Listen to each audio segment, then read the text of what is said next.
Pode no altar. O passo a passo do casamento com efeito civil. O que o casal precisa fazer para isso acontecer?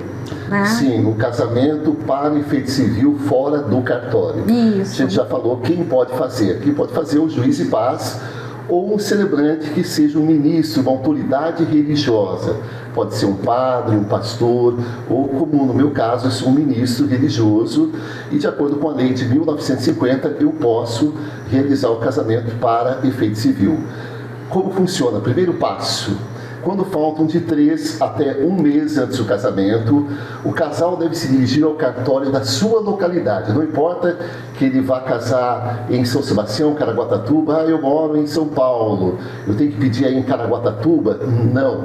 Você tem que pedir no cartório mais próximo da sua residência, o que eles chamam de certidão de habilitação civil. Esse documento é o que prova que você está apto a casar, que você não é casado em outro estado. Isso é importante. Quando essa certidão de habilitação chega, ela demora cerca de 5 dias. Nessa certidão vai constar o regime de casamento que o casal escolheu, se vai haver alteração ou não no nome do casal. Ficou pronta, é emitida a certidão, sai no Diário Oficial da cidade, que a partir daquela data da emissão, o casal tem 90 dias para se casar. No dia do pedido, voltando um pouquinho, no dia do pedido, o casal deve se dirigir ao cartório. Lógico, ele tem que fazer isso com uma agenda, tem que agendar lá no cartório para fazer esse pedido. Você tem que levar os seus documentos pessoais, certidão de nascimento atualizada. Se um dos dois for divorciado, tem que levar a certidão homologada de casamento atualizada. Isso foi uma norma dos cartórios, agora tem que ser atualizado nos últimos 3 meses, isso depois da pandemia. Então é importante saber disso e deve levar 2 testemunhas para o pedido. Feito isso, emitido a certidão de habilitação, o casal deve enviar ao celebrante, a autoridade religiosa, deve enviar esse documento para que o celebrante ele redija o termo de casamento.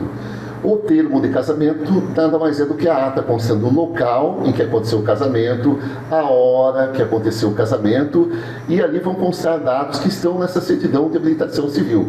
E devem ser nomeadas 2 testemunhas, que não necessariamente precisam ser aquelas 2 testemunhas que foram no cartório. Nesse caso, pode ser até parente próximo, um irmão, um primo, uma prima. Já aconteceu até da mãe ser testemunha, então não tem problema. Na celebração aqui no litoral, pode ser parente. Tá? Isso é interessante, gente, tá vendo? A pessoa que vai lá no cartório marcar o casamento, que vai assinar, não necessariamente precisa ser a pessoa que vai assinar no dia do casamento de fato. Ok. Aí no dia do casamento, assina o celebrante.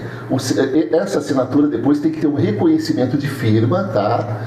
E também assina o casal, já com o nome de casados, e as 2 testemunhas que a gente falou. A testemunha tem que escrever o nome por extenso, tá? Não vale simplesmente assinar ali.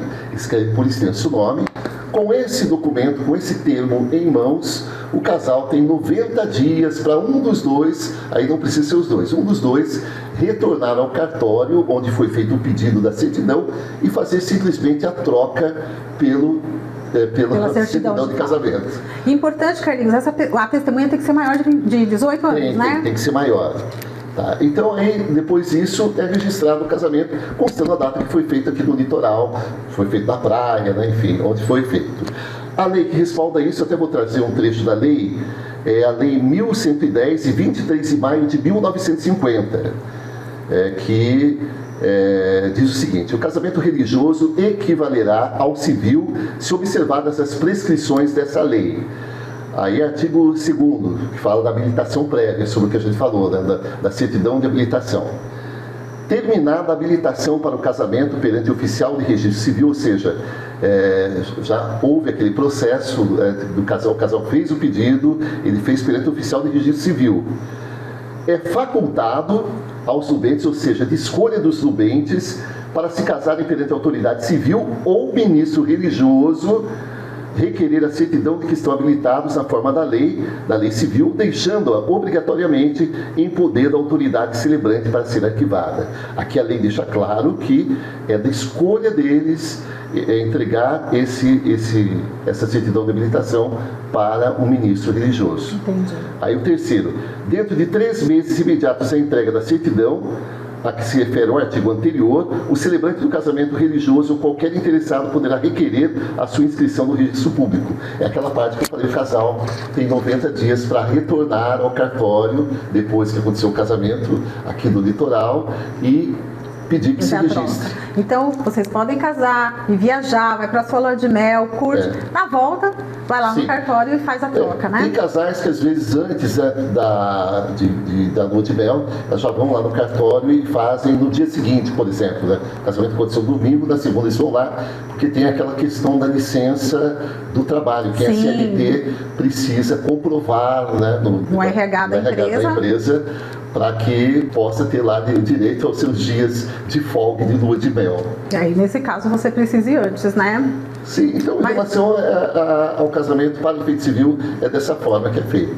Legal, Carlinhos. Acho que esclareceu aí a dúvida das pessoas que estavam querendo saber aí o passo a passo.